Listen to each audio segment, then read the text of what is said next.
So this is the self-development with tactics book.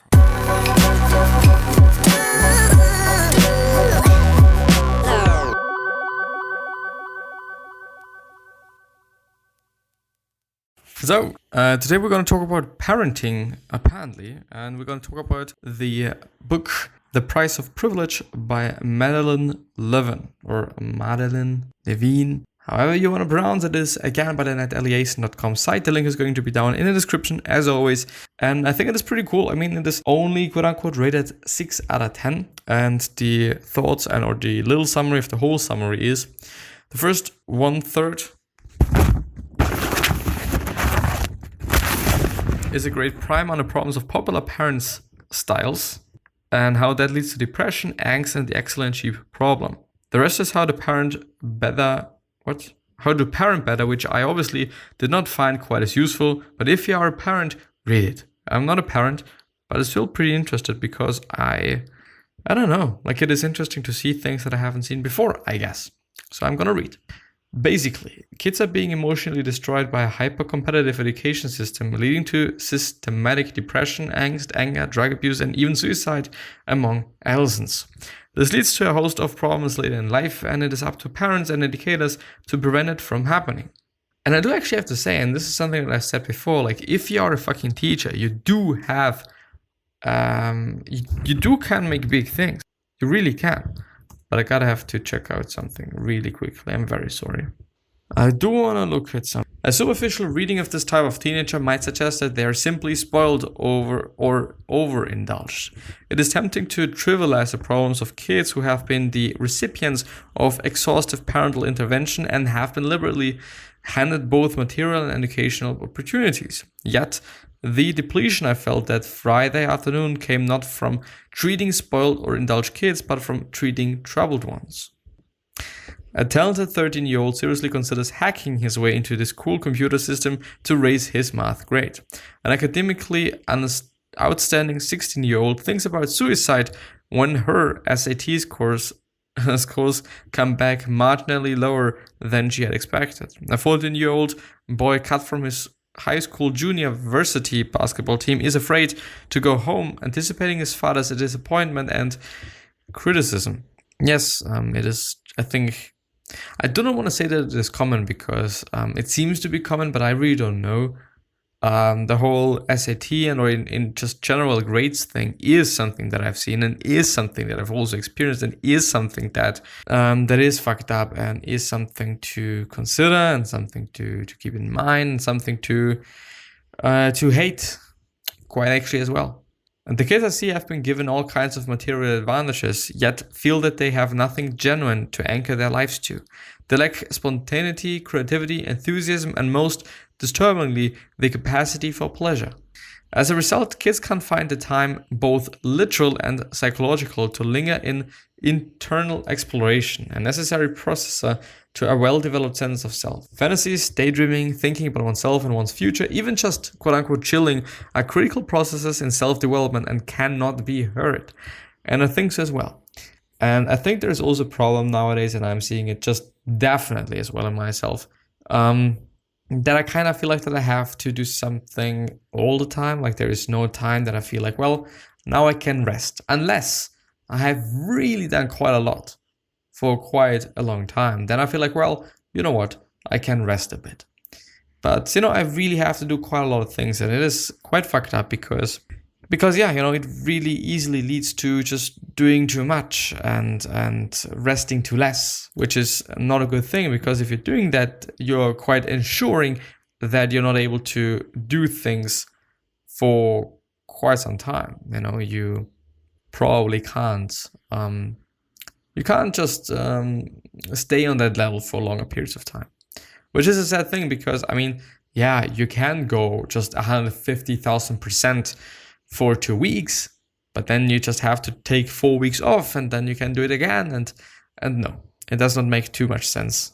And we should rather keep in mind that we shouldn't overdo things, that we should keep things in balance. And then I guess this makes sense. Psychological development goes every when children are pressured into valuing the views of others over their own. A young girl works madly to maintain her high GPA because my mom would have a breakdown if my grades dropped. This girl might be an enthusiastic student under other circumstances, but her needs to keep her mother's anxiety at bay is bound to interfere with her capacity to work independently and with pleasure.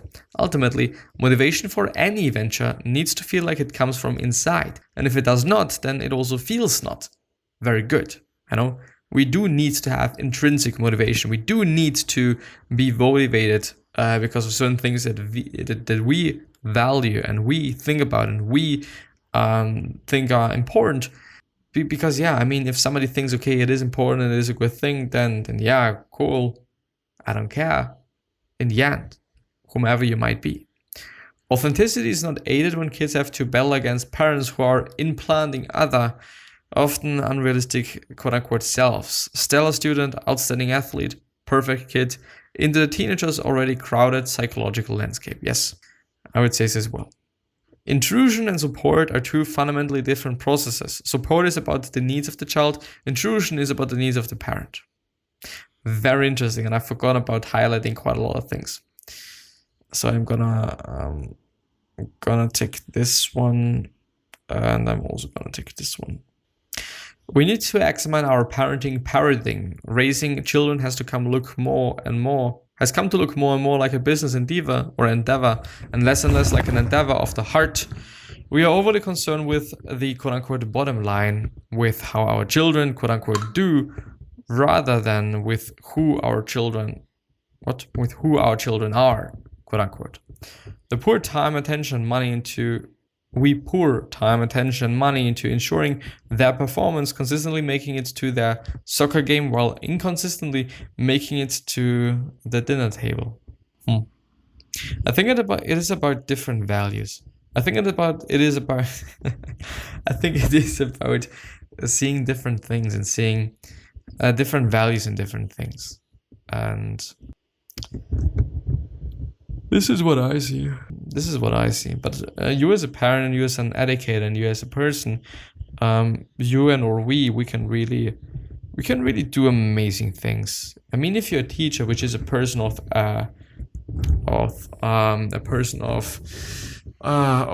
power, if you will. Power is not the right word.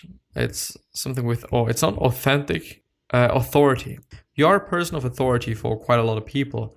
Yes, it is kids, so it's probably not going to be something that you are really stoked about, but you do have the power to change them. And this is amazing because fortunately quite a lot of people in the higher class areas are taught in school.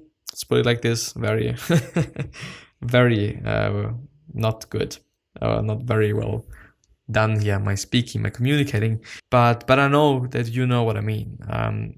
Fortunately, there's a lot of children that are able to go to school, and they should really profit from good teachers. And of course, some teachers are going to have this opinion, some teachers are going to have that opinion, some teachers are going to be better, and some teachers are going to be worse.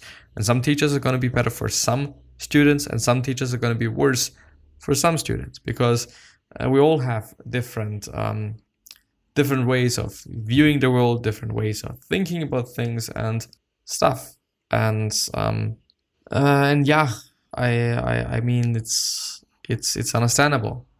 But we as an educator, or you as an educator or a teacher, you can really do a lot of things, and you really can change those children because they believe in doing it, and they think you're amazing, and they think that you're fucking whatever, even though you're not. And the older they get, the less they think about that in such a way, I think.